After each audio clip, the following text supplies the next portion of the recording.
Kita lanjutkan lagi IPAS kelas 6. Bab 1, bagaimana tubuh kita bergerak. Sekarang topik yang C, penyakit yang menyerang sistem gerak. Apa saja penyakit yang menyerang sistem gerak? Bagaimana mengatasi penyakit yang membuat tubuh kita sulit bergerak? Pola hidup seperti apa yang bisa membentuk kita menjaga kesehatan sistem gerak? Pertanyaan-pertanyaan ini akan segera kita jawab. Ikuti terus pembahasannya. Yuk kita pelajari. Tulang, otot, dan sistem saraf saling terkait satu sama lain meskipun memiliki fungsi yang berbeda-beda. Mereka akan berjalan beriringan, ya, seperti ilustrasi berikut. Tulang sebagai alat gerak pasif, otot sebagai alat gerak aktif yang bisa mencembung dan mengkerut, ya, dan rileks, dan saraf yang mengatur proses itu. Oke? Beberapa penyakit yang berkaitan dengan sistem gerak ada yang secara spesifik menyerang sistem saraf seperti stroke. Stroke merupakan salah satu penyakit yang tidak menular, penyebab kematian terbesar di dunia termasuk di Indonesia.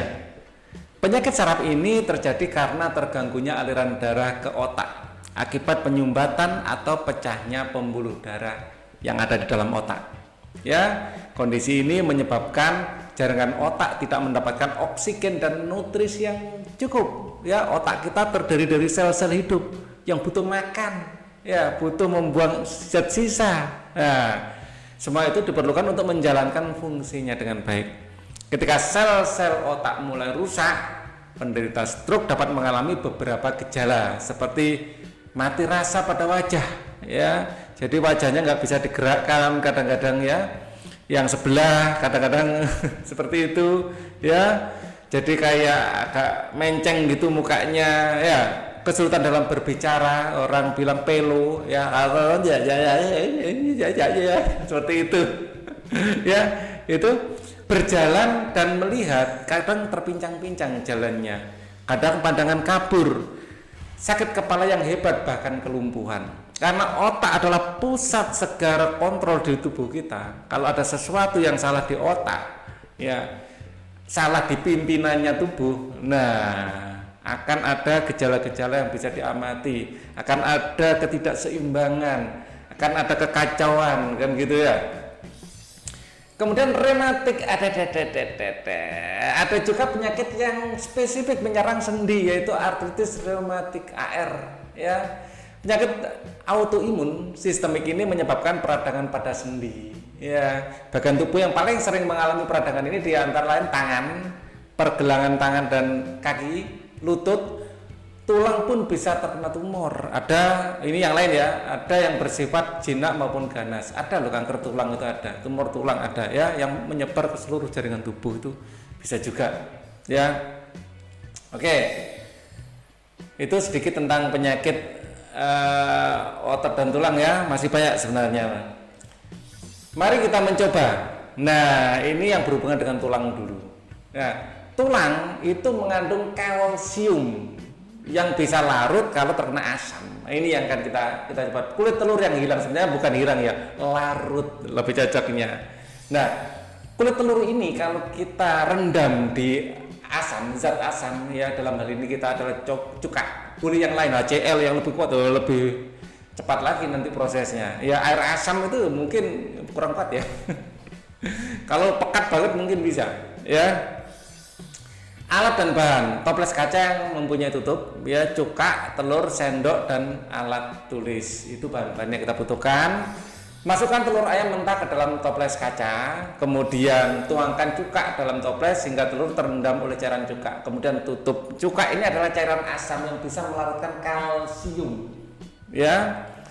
Kemudian simpan toples kaca di tempat yang aman, tidak mudah dijangkau oleh anak kecil. Nah, kalian juga masih anak kecil, berarti anak yang lebih kecil lagi.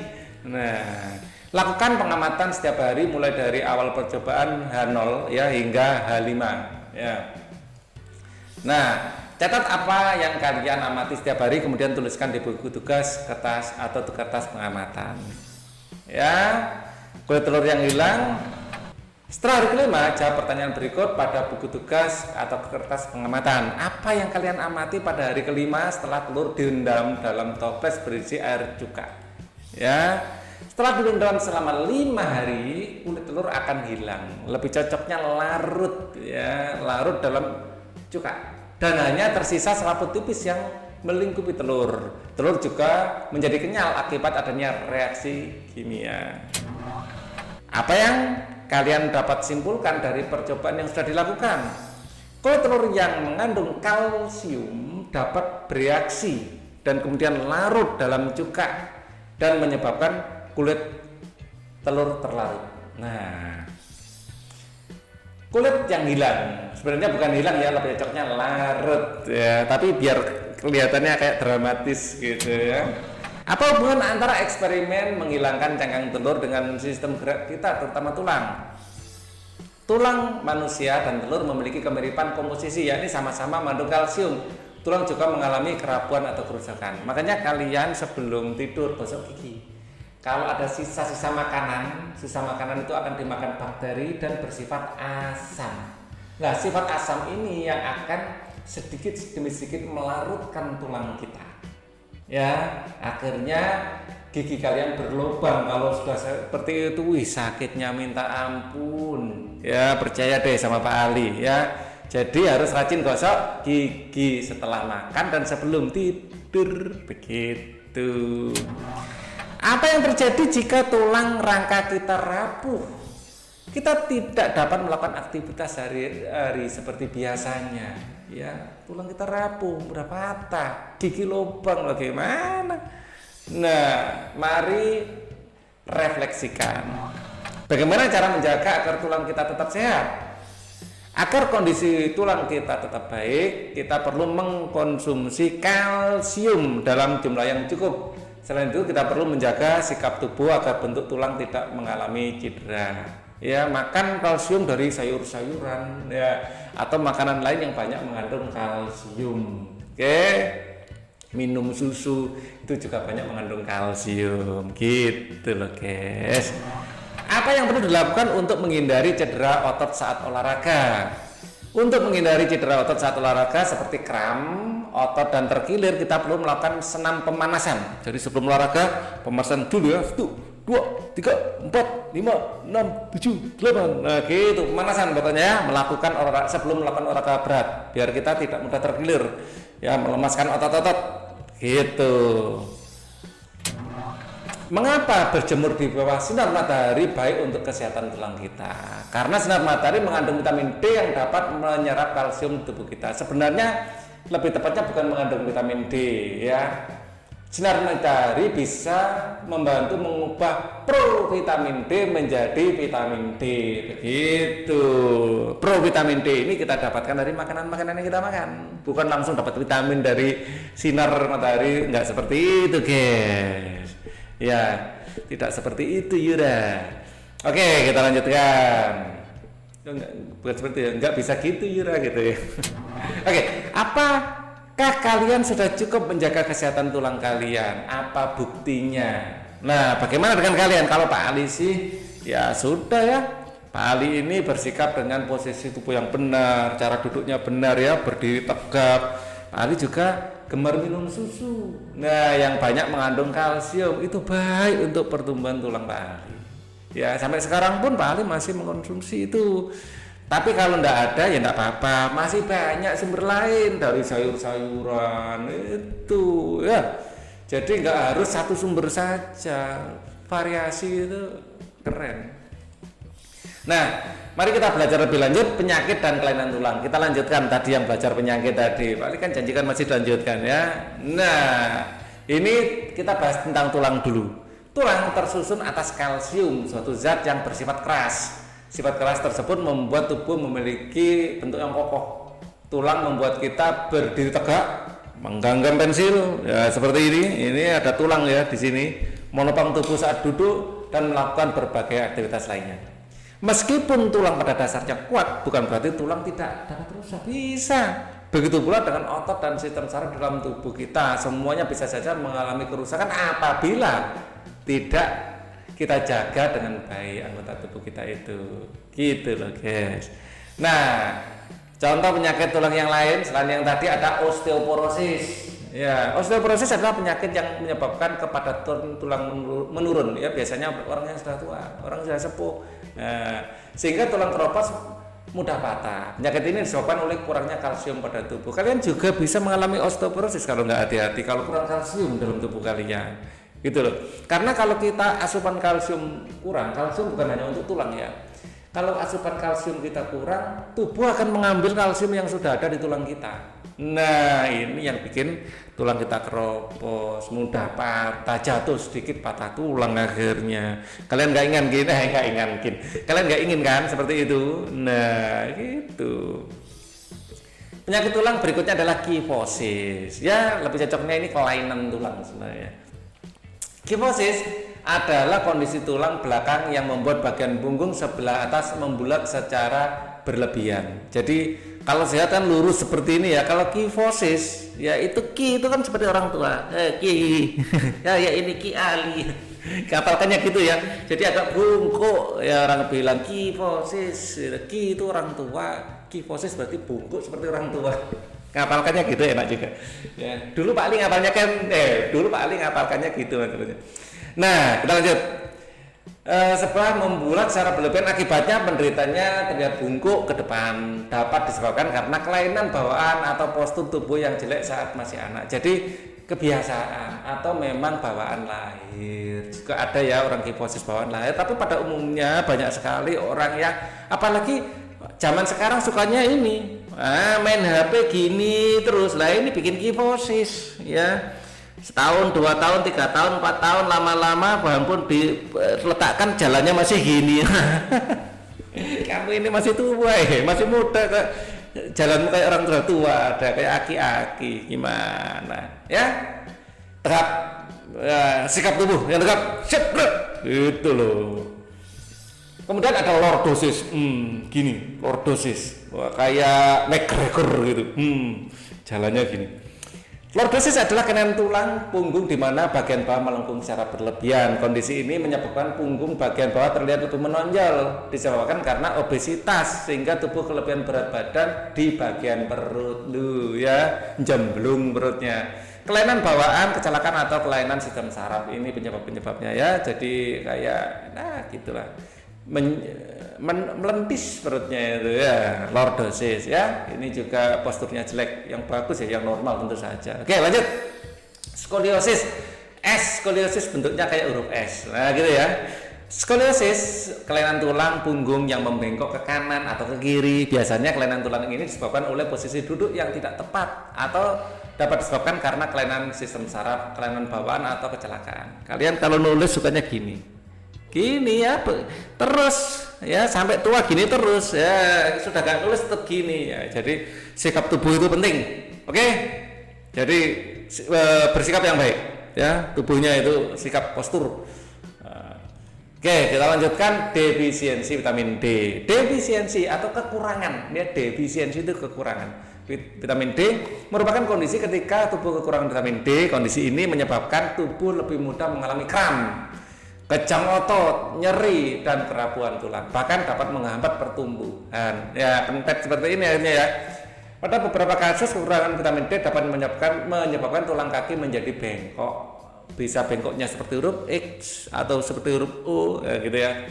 Vitamin D bisa kalian dapatkan secara mudah dengan berjemur di bawah sinar matahari pagi, ya. Bentuk seperti X atau O itu kita menyebutnya rakitis.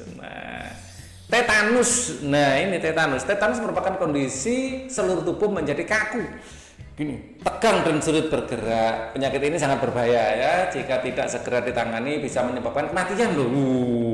Penyebabnya yaitu masuknya bakteri Clostridium tetani dari tanah atau kotoran hewan di dalam tubuh melalui luka di kulit ya. Agar terhindar dari tetanus, gunakan alas kaki seperti ini loh ya. Kemana-mana bawa alas kaki saat beraktivitas di luar. Jadi biar ya nggak kena tetanus, terutama kalau terjadi luka. Kalau kaki sehat-sehat sih ya nggak apa-apa lah ya, nggak apa-apa ya. Tapi kalau sudah ada luka atau apa ya pakai sandal.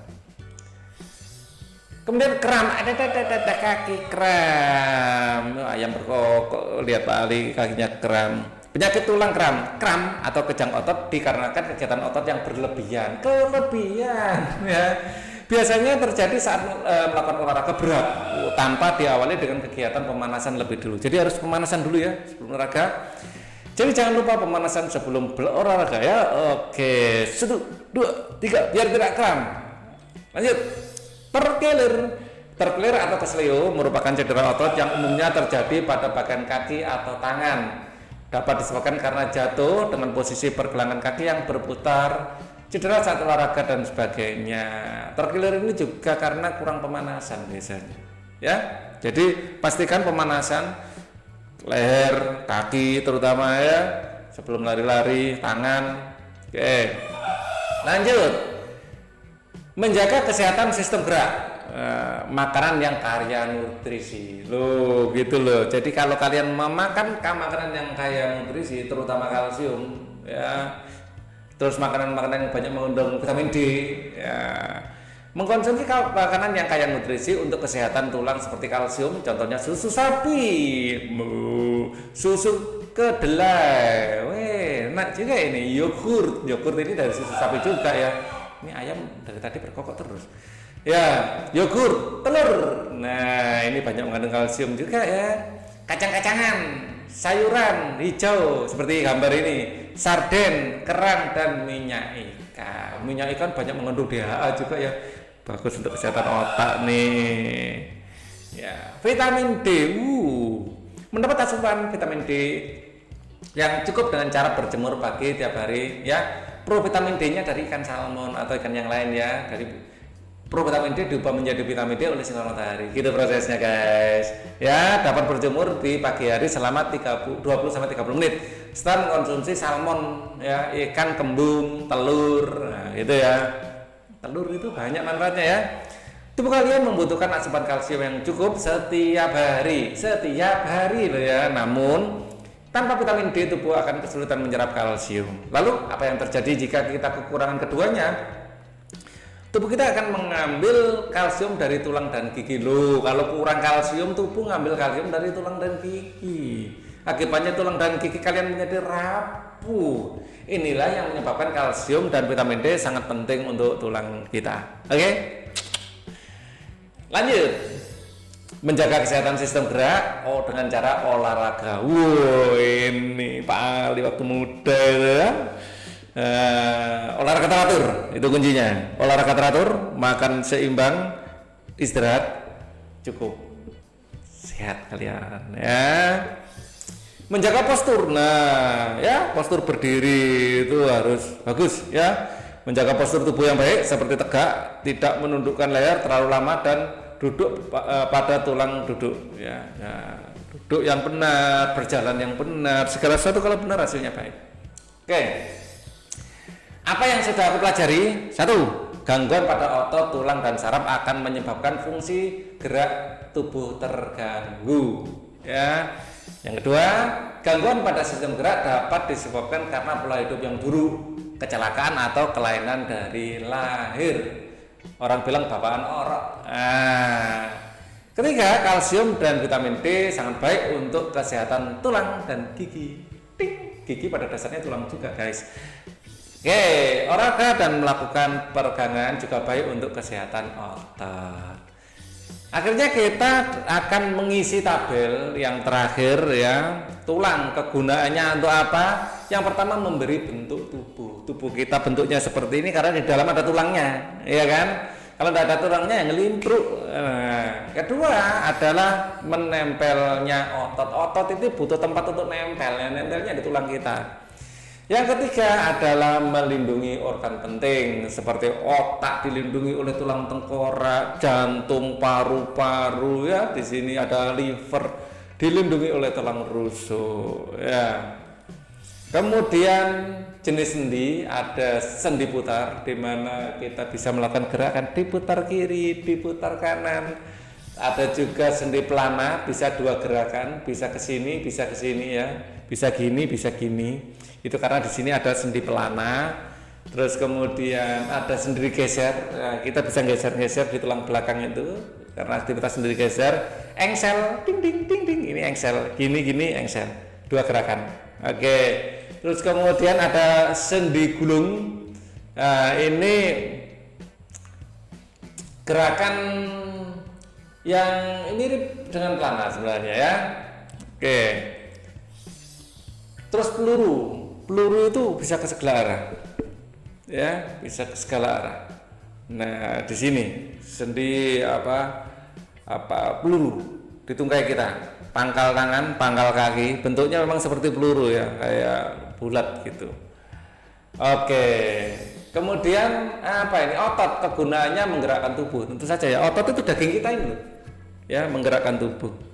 Nah, menggerakkan tubuh selain itu ya apalagi ya, bisa macam-macam, mengangkat benda, mengangkat pensil, sisiran, ya, lihat HP, lari, jalan, banyak sih kegunaan otot ini ya. Jadi berjalan, bernafas ya, memompa darah itu juga otot jantung, apalagi banyak sekali ini opsinya banyak ya. Dikasih 3 tapi banyak sekali.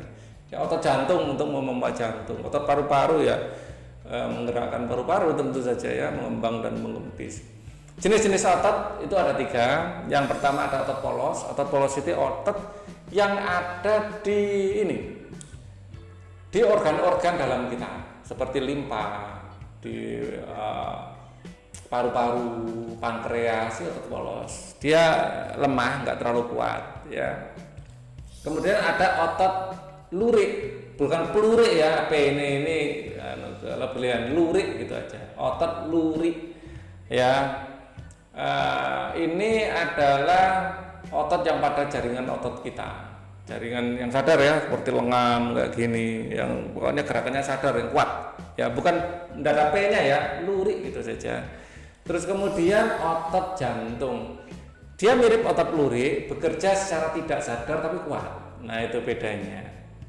Atau otot lurik ini kuat tapi udah capek otot lurik ini ya. Oke, saraf, fungsi sistem saraf itu ada mengatur kerja organ. Jadi organ kita, organ mata, organ hati, organ jantung, semua paru-paru ya, ini semua diatur oleh sistem saraf kita. Ya, menerima rangsangan, ya, ada rangsangan cahaya, suara, ciuman, ya, penciuman itu. Ya, itu meraba ya, merasakan halus, kasar, basah, lembek gitu. Ini ngasih ke otak. Nah, kemudian otak akan menanggapi rangsangan, memberi responnya apa nih? Responnya ya, kalau mendengar bau harum masakan tiba-tiba air liur netes gitu aja, itu otak yang nyuruh sebenarnya ya, walaupun nggak kita sadari. Oke, saraf tersusun atas saraf simpatik ya, seperti memompa jantung lebih keras ya, dan sistem saraf parasimpatik untuk melambatkan jantung kerja saat kita tidur. Jadi simpatik itu kayak yang membuat lebih kerjanya lebih bagus ya, lebih keras lah ya. Kalau parasimpatik itu lebih santai ya. Ini nggak ada spasinya ya, parasimpatik gitu sebenarnya, tanpa spasi di sini. Pak Ali salah ketik. Oke, ini adalah akhir dari video kita. Kita setelah ini akan membahas tentang uji kompetensi. Jadi bagi kalian yang belum subscribe, silakan subscribe dan klik tombol notifikasi biar kalau ada video baru Pak Ali upload, kalian segera bisa mendapatkan notifikasinya. Oke, thank you. See you next video.